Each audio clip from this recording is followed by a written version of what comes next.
একই রকম মাছের দুই রকম শীতল, দুই রকম দাম। এটি সবচেয়ে পচা শীতল আর এটি হচ্ছে শীতল, মানে যেটি পচা শীতল এটির আলাদা ধরনের ক্রেতা আছে, যেটি শুধুমাত্র শীতল সেটিরও আলাদা ধরনের ক্রেতা আছে। এখন আপনারা বলতে পারেন যে মাছ সাধারণত পচিয়েই শীতল বানানো হয় আর শীতল মানেই পচা। এটি যেমন ঠিক তেমনি এটিও ঠিক যে আমি পর্দায় যেগুলোকে আলাদাভাবে স্পেশালি পচা শীতল বলছি, এটিও ঠিক। এটি এতটাই পচা যে রান্নার পরেও আলাদাভাবে একটা ঘ্রাণ আসে। সেজন্য এটির যে যারা ক্রেতা আছেন তারা শুধুমাত্র এটিকেই ক্রয় করেন, আবার যারা এটির ক্রেতা নয়, যেটি ভালো শীতল পরিষ্কার দেখতে পাচ্ছেন, তারা সেটি ক্রয় করেন। দুটোর দুই রকম দাম। এই দামটা চলমান। যেটি সাদা শীতল সেটি 350 টাকা কেজি এবং যেটি পচা শীতল সেটি 300 টাকা কেজি।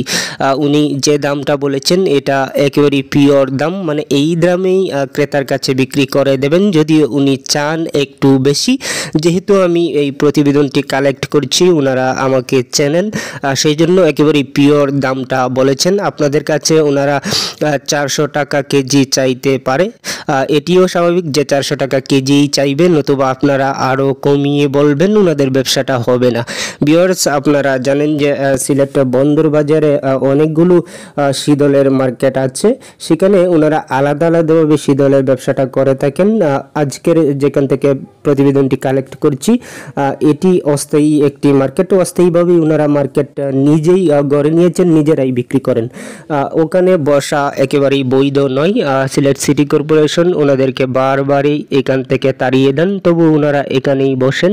এখানে বসলে যারা ক্রেতা আছেন, যারা পথচারী আছেন, গাড়ি চলাচলের ক্ষেত্রে সব দিক দিয়ে একটা অসুবিধা সৃষ্টি হয় এবং শহরের সৌন্দর্যটুকু কিছুটা নষ্ট হয়। তবুও এই ধরনের ব্যবসায়ীরা এখানেই ব্যবসা করেন। এর যে প্রধান কারণ সেটা হচ্ছে প্রচুর পরিমাণে ক্রেতা পাওয়া যায় এবং ওনাদের ব্যবসাটা অত্যন্ত ভালো হয়। 300 থেকে 500 টাকার ভেতরে যে কোনো ধরনের শীতল আপনারা সিলেট বন্দর বাজারের যে কোনো মার্কেট থেকে সংগ্রহ করতে পারবেন। মানের উপর দাম ডিপেন্ড করে। এটি আমার সম্ভবত 2024-এর শেষের দিকে শীতল নিয়ে লাস্ট প্রতিবেদন। 2024-এর যে দামটা চলছিল এটি হচ্ছে 300 থেকে 500 টাকার ভেতরেই।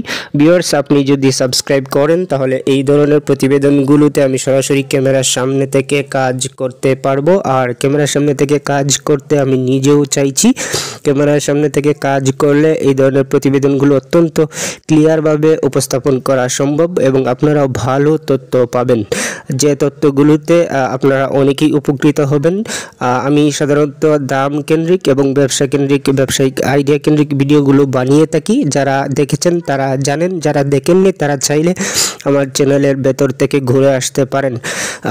আপনাদের সাবস্ক্রাইবটা প্রয়োজন, সুতরাং সাবস্ক্রাইবটা করে দিলে খুশি হব। ভিডিওটি এই পর্যন্তই থাক।